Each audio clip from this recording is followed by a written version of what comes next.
अस्सलाम वालेकुम अहबाब ज़ैबनिसा ज़ेबी आप सबसे मुखातिब हूँ और अपना प्रोग्राम उर्दू अदबनामा में आज आपके सामने में जो मौजू लेकर आई हूँ वो है चहार बैत। जैसा कि आप सबके इल्म में है और ये मैं ओशियन न्यूज़ पे ये प्रोग्राम करती हूँ उर्दू अदबनामा के उन्वान से, और इसमें मैं अदब के हवाले से मुख्तलिफ़ मौज़ूआत पर आपसे गुफ्तगू करती हूँ। तो आज मेरा जो मौजू है वो है चहार बैत।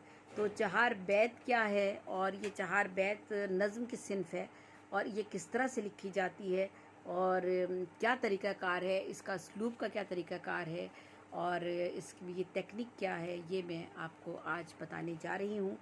और ये चहार बैत ख़ास हैत में लिखी जाने वाली शेर सिनफ है नज़्म की, जो ख़ास लहन और सुर में जमात की शक्ल में गाकर भी पढ़ी जाती है।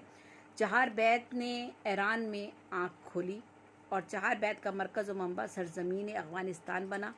फिर यहाँ से ये हिजरत करके लश्कर सिपा के हमरा हिंदुस्तान के शहर रामपुर, अलीगढ़, जयपुर, गर्ज़ के राजस्थान व राजपूताना में इस सिन्फ ने खूब शोहरत पाई।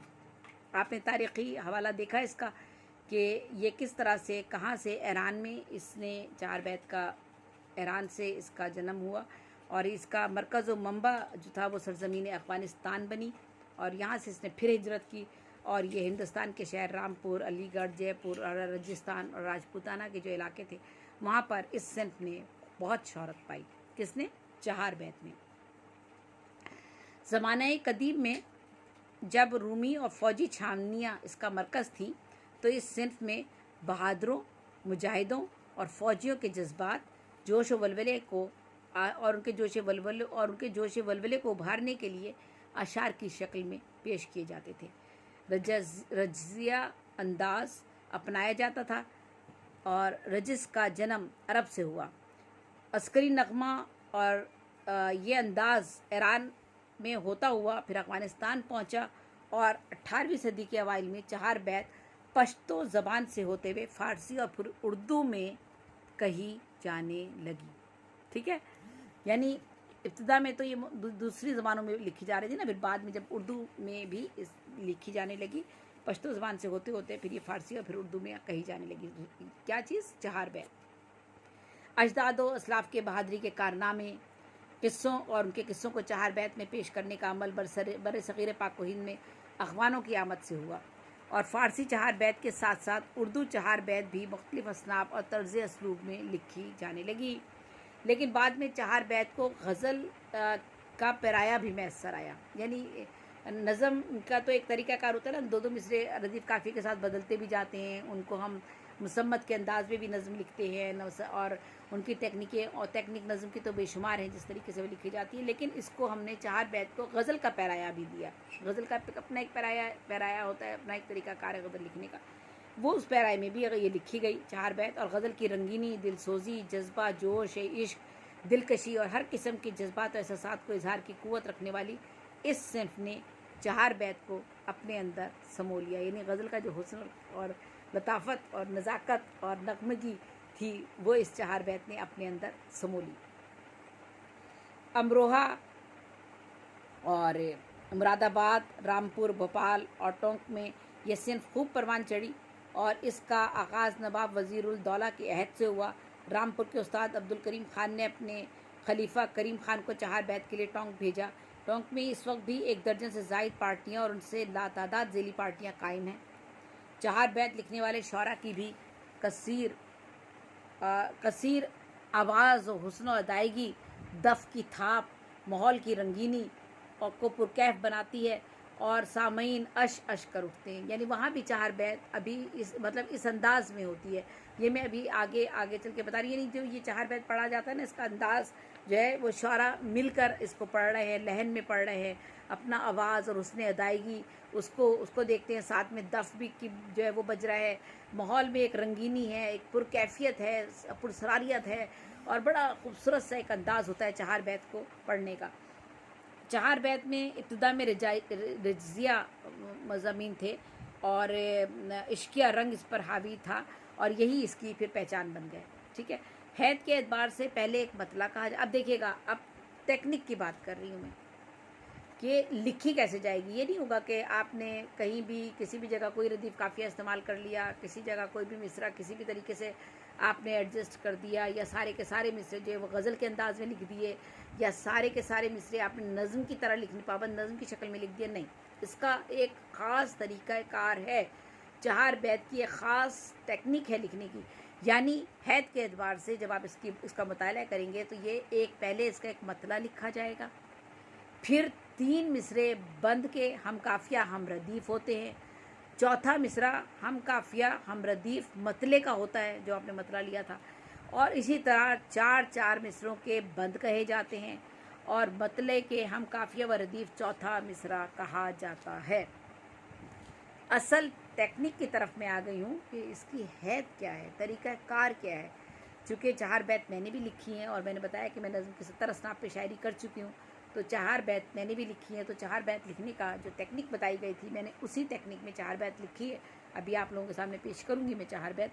तो 4 बैत में बताया गया कि किस तरह बंद की शक्ल में लिखी जाएगी, लेकिन इसका तरीक़ाकार ये बिल्कुल मुसम्मत के बंदों से बिल्कुल जुदा गाना होगा। याद रखिएगा, मुसम्मत में मैं जब आपको बता रही थी कि जिसमें मुसम्मत में 1 से लेकर 10 तक के मिसरे हम ले रहे होते हैं, तो वो मुसम्मत का एक अलग तरीक़ाकार है, ठीक है, जिसमें हम कहते हैं मुसल्लस है, मुरब्बा है, मुसद्दस है, मुखम्मस है, मुतस्सा है, मुबस्सा है, और ये सारी मशर है, ये सारी चीज़ें आ जाती हैं उसके अंदर। उस तरीके से नहीं ये बंद लिखे जाएंगे। इसका तरीक़ाकार 4 बैत का बिल्कुल अलग होगा। यानी पहले हैत के एतबार से एक आप मतला लिखेंगे, फिर 3 मिसरे बंद के हम काफ़िया हम रदीफ़ होंगे, और फिर चौथा मिसरा हम काफ़िया हम रदीफ़ मतले का होगा। इसी तरह 4 मिसरों के बंद कहे जाएंगे और मतले के हम काफ़िया हम रदीफ़ चौथा मिसरा कहा जाता है, ठीक है। रस्म ये हट के ज़माने से है डाली मैंने, जब तुम्हें देख लिया ईद मना ली मैंने, ठीक है। रंग गानों से लिए और महक जुल्फ़ों से, नूर चेहरे से लिया और हया आँखों से, ली धनक फूल से पैकर की हंसी होठों से, तुझसे छुपकर तेरी तस्वीर बना ली मैंने। देखा आपने, पहला तो मतला कहा गया, फिर उसके बाद जो है वो 3 मिसरे जो थे वो बंद के आपने हम काफ़िया हम रदीफ़ कहे, और चौथा मिसरा जो था आप लेकर गए उसको मतले के हम काफ़िया हम रदीफ़ आपने किया।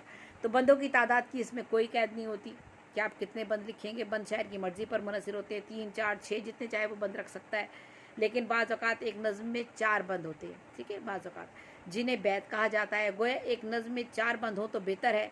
इसी रियायत से ये नज़्म इश्किया, रज़मिया, तरबिया, फ़ख्रिया और मज़ामीन पेश करने में अपना सानी नहीं रखती।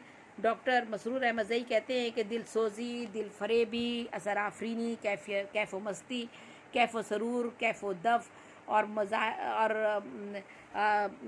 मुज़ाहिरा दश्त व दस्त, रक़्स व रस, रिज़्म व बज़्म और शेर व सुखन, दार व रसन, ज़िक्र दिलबरा व तीर व कमा और रोशन ख़याल कलाम और पर्दा हिजाब में इस्लाम का मंज़र और इसी तरह तमाम कैफ़ियत शेरियात के रंग और तरन्नुम और आहंग, ये सब जो है इन सब का नाम 4 बैत है। वाज़ेह रहे कि ये इब्तिदा में तो तादाद का इब्तिदा में तो जो था ये इब्तिदा में तो तादाद का ताल्लुक़ टोंक से, इसका मतलब इसका जो थे वो टोंक से इसका ताल्लुक़ था, और टोंक में 7 ज़बानों में जो था ये 4 बैत कही जाती थी। यानी इब्तिदा में जब टोंक में ये कही जा रही थी तो 7 ज़बानों में 4 बैत कही जाती थी, पश्तो, अरबी, फ़ारसी, हिंदी, उर्दू, राजस्थानी। यानी इतनी मकबूल ये सिन्फ थी। तो टोंक के 4 बैती जो शौरा थे, बर सग़ीर के सबसे ज़्यादा 4 बैत कहने वाले शायर थे। टोंक में जो रहने वाले शौरा थे ज़्यादातर 4 बैत को वहाँ के शौरा कहा करते थे, और बर सग़ीर पाक व हिंद में उन्हीं शौरा की बहुत ज़्यादा शौहरत हुई। प्रोफेसर अब्दुल हई फ़ाइज़ की लिखी हुई 4 बैत की तादाद 5 से ज़्यादा है।